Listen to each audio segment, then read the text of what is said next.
তুবড়ি।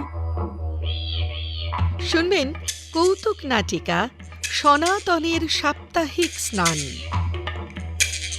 রচনা ও প্রযোজনা ডক্টর মানস প্রতিম দাস।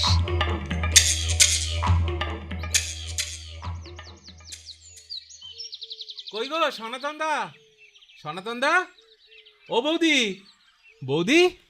দিব্য এসেছো? অনেক দিন পরে দেখলাম তোমাকে। হ্যাঁ বৌদি, ব্যবসার জন্য মাস দুয়েক বাইরে ছিলাম, কালই ফিরেছি। ও তাই বলো, আমি ভাবলাম অনেক দিন। তা বাড়ির সবাই ভালো তো? হ্যাঁ বৌদি, সবাই আছে মোটামুটি, তবে চারিদিকে যা অসুখ বিসুখ, সুস্থ থাকাই তো দায়। যা বলেছো। আচ্ছা বৌদি, এই সনাতন দা কোথায়? বাড়িতে আছে নাকি বাজারে টাজারে? আজ কি বার দিব্য? কেন বৌদি, বাড়ির কি হলো, কি সমস্যা? আজ রোববার, অন্যদিন হলে দাদার খোঁজে আসতে না তুমি? হ্যাঁ রোববার, সে তো বটেই, অন্যদিন তো দাদা অফিসে। আসলে কি হয় জানো তো, কিন্তু বৌদি রোববার কি হবে? 2 মাস বাইরে থেকে তুমি ভিনদেশী হয়ে গেছো দিব্য, সব ভুলে গেছো। আচ্ছা তুমি বা এত হেয়ালি করছো কেন বৌদি, বলোই না রোববারে কি হবে? তোমার দাদা স্নান করবে। আবার হেয়ালি করছো, দেখো দাদা কি সপ্তাহের অন্যদিন স্নান করে না নাকি? অবশ্যই করে, কিন্তু জল ছেটানো তার মন ভরে না। ও হ্যাঁ হ্যাঁ হ্যাঁ, মনে পড়েছে মনে পড়েছে, আজ তো সনাতনদার সাপ্তাহিক স্নান। স্নান বিলাস বলতে পারো। সারা সপ্তাহ অফিসের কারণে তার স্নানে যে ঘাটতি হয় তা সুদে আসলে উসুল করার দিন আজকে। ঠিকই তো, কি করে ভুলে গেলাম আমি, তেল মেখে। টানা 1 ঘন্টা তেল মাখা। এখন সেখানে আবার নতুন ব্যাপার জুড়েছে কয়েক মাস হলো। তেল মাখবে, তাতে আবার নতুন ব্যাপার কি? এক বাটি সর্ষের তেল নিয়ে দাদা খুব কসরত করে, এই তো কথা। না, এই তো কথা নয়, তেলে রিল যোগ হয়েছে। রিল যোগ হয়েছে? কিসের রিল, সুতোর? না, মোবাইলের। ও মানে যে রিল দেখি আমরা। যেখানে বলে না ওই স্কিন উজ্জ্বল করতে তেলের মধ্যে লেবু, নুন, চা, কফি, দারচিনি, লবঙ্গ, হাতি, ঘোড়া, কচু। তেলের মধ্যে কচু? নয়তো কি, ওই রিলই মাথা খেয়েছে ওর। দেখছে আর মেশানোর অর্ডার দিচ্ছে, দেখছে আর মেশানোর অর্ডার দিচ্ছে। কখনো কাঁচা, কখনো ফুটিয়ে, কখনো শিল নোড়ায় বেটে তেলে মেশাতে বলছে, আর সেই তেল ঠুসছে গায়ে আর মাথায়। আমি আমি আমি একবার দেখা করে আসি দাদার সঙ্গে, কেমন? যাও, এমনিতে তো এই সময় বাইরে কারো ঢোকা বারণ, তবে তোমার ব্যাপার আলাদা। যাও যাই তাহলে। যাও যাও যাও, চলে যাও সোজা একেবারে ওই ভেতরের বারান্দায় অধিষ্ঠান তোমার দাদা।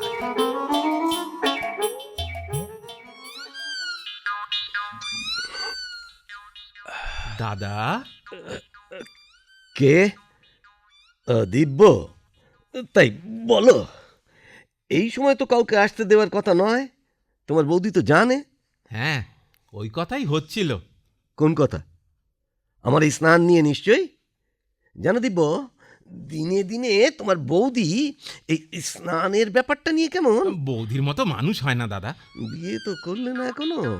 না, সে করা হয়নি। করো না, স্নানে অসুবিধে হবে। হ্যাঁ, মানে শয়নে স্বপনে স্নানে নানা অসুবিধে। তুমি একটু ভাবো আমার দিকটা, রোজ নাকে মুখে গুঁজে ছুটি আমি অফিসে। হ্যাঁ সে তো দেখতেই পাই আমরা, 7:32 ট্রেন ধরতে তুমি। ওই ভিড়ে রোজ একেবারে ঘেমে নিয়ে পৌঁছই অফিসে। তারপর ধরো গিয়ে কলকাতার বাতাস, ধুলো আর ময়লার একেবারে সে তো ঠিকই। আগের দিনের ময়লা রোজ সকালে যে ধুয়ে বেরোবো তার সময়ই হয় না। বাথরুমে ঢোকা আর বেরোনোর মধ্যে কয়েক সেকেন্ডের পার্থক্য। তা ফিরে এসে স্নান করতে পারো তো সনাতন দা। তার পথ বন্ধ হয়ে গিয়েছে সেই 16 বছর বয়সে। পরপর 2 দিন স্নান করেছিলাম বন্ধুদের দেখা দেখি, তাতেই কাশি সর্দি জ্বর একেবারে 9 দিন ধরে। ডাক্তার বলে দিলেন কড়া সর্দির ধাত। সেই যে না করলেন তিনি, তারপর থেকে আর ও পথ মারায়নি। তাহলে তো আর এটাই হলো সার কথা। রোববারে দিন থাকতে স্নান করা ছাড়া আর কোনো উপায় থাকে না। হ্যাঁ, কতদিনের অভ্যেস। যাক, তুমি কেন এসেছো বলো তো? আমার তেল মাখা এখন শেষ, এবার স্নানে ঢুকবো। কেন আর ওই অনেকদিন দেখা হয় না তোমাদের সঙ্গে, তাই এলাম। সে তো ভালো কথা, কিন্তু শুধু ওইটুকুর জন্য কি আর আসবে তুমি? কারণ আর একটা আছে বটে। আসলে কাকা বলছিলেন, এ অরুণদা, কি বলছিলেন অরুণদা? কাকা বলছিলেন তোমার একটু সাহায্যের দরকার।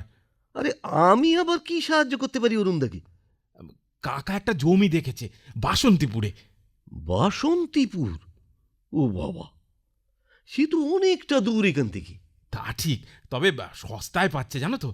তা বেশ তো, তাহলে নিয়ে নিতে বলো। এর মধ্যে আমি আবার কি করব? আসলে জমি জমার ব্যাপার স্যাপার নিয়ে তুমি তো অনেক কিছু জানো, তাই যদি আগামী রোববার সকালে একবার কাকার সঙ্গে যাও। কোথায় কোথায় যাব? বাসন্তীপুর? তাও আবার রোববার সকালে? তোমার কি মাথা খারাপ হলো? কেন, কি ব্যাপার? আমি ঠিক বাসন্তীপুর কি এখানে?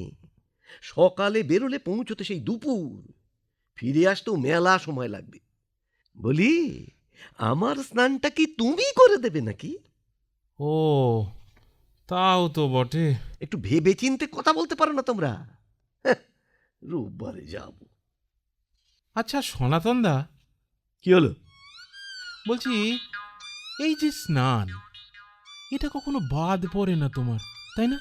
শীত গ্রীষ্ম বর্ষা রোববারে স্নানই ভরসা। গত 18 বছর ধরে এই স্নান।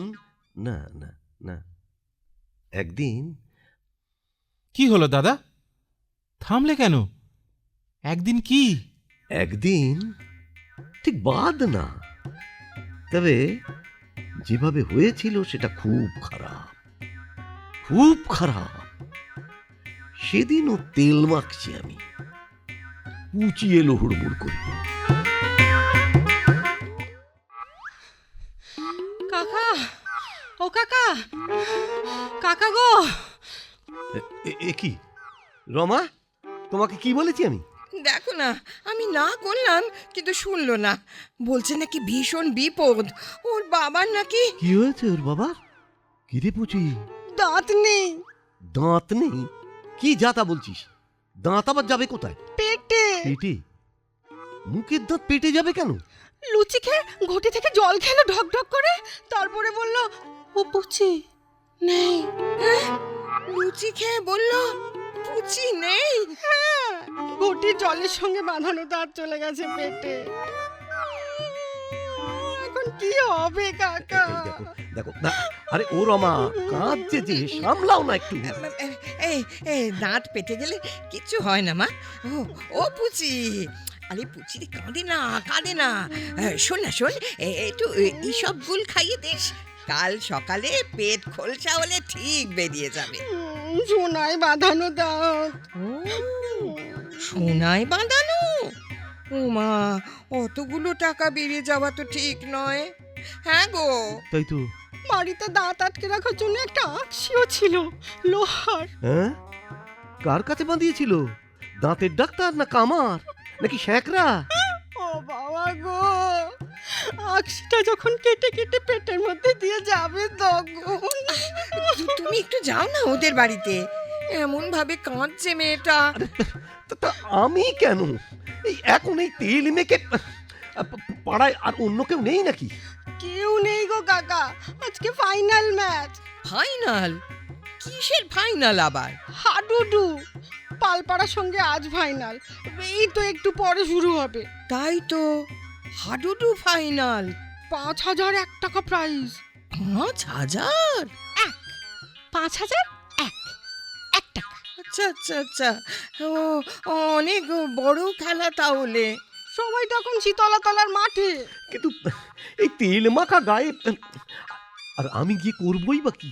বাড়ি যেতে হবে না কাকা, জেলা হাসপাতালে যাব। বাবাকে ভ্যানে তুলে দিয়েছি ভাইয়ের সঙ্গে, বোধহয় অনেকটা এগিয়েও গেছে এতক্ষণে। আমার সঙ্গে তুমি একটু চলো না কাকা, আমার খুব ভয় করছে। দাঁড়া দাঁড়া দাঁড়া দাঁড়া দাঁড়া দাঁড়া দাঁড়া, তাহলে জামাটা আমি পরে আসি। কিন্তু কিসে যাব? আমার স্কুটি আছে তো, ওদের ধরে ফেলবো হুশ করে। তা বাবাকেই তো তুই স্কুটিতে নিয়ে যেতে পারতিস। স্কুটিটা তখন স্টার্ট নিল না যে। এদিকে দাঁতটা নামছে। কাকা হ্যাঁ যাই যাই যাই যাই। আহ, কি যে করিস না তোরা।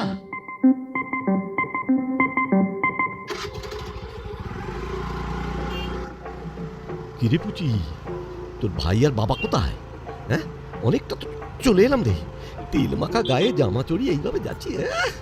তাই তো কাকা, এতক্ষণে তো ধরে ফেলার কথা। তুই ঠিক জানিস যে এই রাস্তা দিয়ে গেছে? কি আরে আস্তে চালা, আস্তে, কিভাবে ব্রেক মারছিস? এই জায়গাটা না আসলে আচ্ছা একটা কথা বলবো কাকা? কি বলবি বল। বলছি ভ্যান বোধহয় অন্য কোথাও নিয়ে গেছে। অন্য কোথায় যাবে আবার? কোথায় মানে দাঁড়াও কাকা, এই রাস্তায় যাব না। কোন রাস্তায় যাবি তবে? শর্টকাট। তুমি শক্ত করে ধরে রাখো কাকা, আমি ঘুরিয়ে নিচ্ছি। ওরে বাপ রে বাপ রে বাপ। কাকা বাবার কিছু হবে না তো কাকা? দাঁতের রাখছিটা। ওরে বাবা, এখন আমার কি হয় আমি তাই ভাবছি। পুচি পুচি একটু সামনে চালা বাবা, সামনে চালা, সামনে চালা। একদম ভয় পেও না কাকা। ভয় পাবো। এবার ঠিক ধরে ফেলবো ওদের। এই পুকুরটার পাশ দিয়ে ওই রাস্তাটা গেছে না, ওটা দিয়ে গেলে। ওরে বাবা বাবা, এই তো মারাত্মক রাস্তা, একেবারে নাড়ি ভুড়ি বের করে পড়ে আছে। এটাই পছন্দ হলো। এটা দিয়ে আরে সোজা। বাবা, ওই সামনে সামনে। আরে গাড়ি নড়বড় করছে রে, পুচি পুচি পুচি নড়বড় করছে। পুচি পুকুরের ধারে চলে এলো তো। পুচি পুচি পুচি।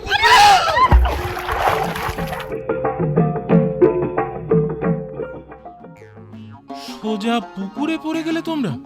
পৃথিবীর সব থেকে পচা পুকুরে 7 দিন অব্দি গায়ে গন্ধ ছিল। আর পুচির বাবার দাঁত? পুচির নিজেরই দুটো দাঁত উপড়ে গিয়েছিল গাড়ির সঙ্গে ধাক্কা লেগে। জেলা হাসপাতালে ও আর ওর বাবা একসঙ্গে শুয়েছিল পাশাপাশি বেডে। আর তোমার? এমন নরম পাকে পড়েছিলাম যে কিছুই হয়নি। শুধু নাক জুড়ে দুর্গন্ধ থাকতো সবসময়। কফি থেকে কচু পাতা, কোনো কিছু শুকেই রিলিফ হতো না। জল ছিল না? ছিল একই রকম গন্ধ। ও, সেই থেকেই তাহলে। স্নানে যাই। হ্যাঁ, আমি স্নানে যাই, তুমি এখন যাও দিব্য। সব মনে পড়ে গেল আমার। আরে বাবা, গন্ধটা যেন ফিরে ফিরে আসছে।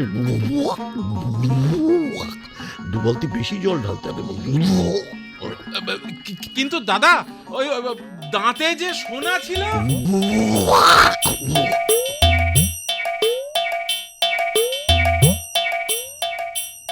তুবড়ি অনুষ্ঠানে আজ শুনলেন কৌতুক নাটিকা সনাতনের সাপ্তাহিক স্নান। বিভিন্ন চরিত্রে রূপদান করলেন দিব্য শান্তনু দত্ত, পুচি রুবাই মাইতি, রমা সুমিতা বসু ও সনাতন বিল্লুদল চট্টোপাধ্যায়। সম্পাদনা প্রসেনজিৎ নন্দী। রচনা ও প্রযোজনা ডক্টর মানস প্রতিম দাস।